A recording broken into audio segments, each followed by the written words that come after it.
Hi guys, welcome back to my channel. In this video I will show you how to change the visibility of your WordPress posts.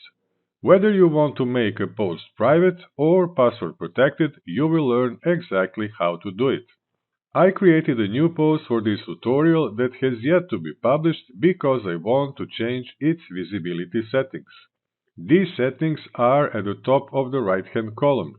WordPress posts are publicly visible when published by default, but if you click here where it says Public, a new menu will open with two additional options. If you publish your post as private, only you as an administrator and your website editors will be able to see it. If you confirm this option, publish the post, and click this little icon to view it, its title will have this Edit Private mark. If you open your blog page, it will be there too. If I copy this link from my blog page, open a new incognito window, and paste it here, it will not be visible to the regular visitors of my website.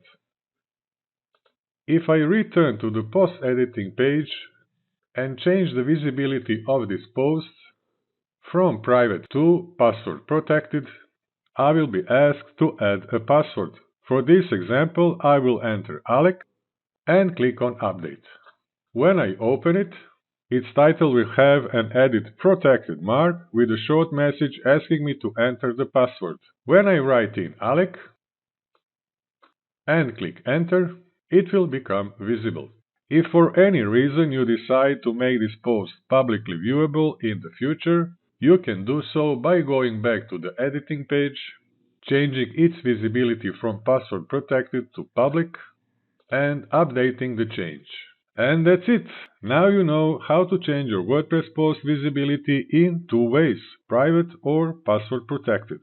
Thank you so much for watching, and if you haven't already, don't forget to subscribe, and hopefully I'll see you in my next video.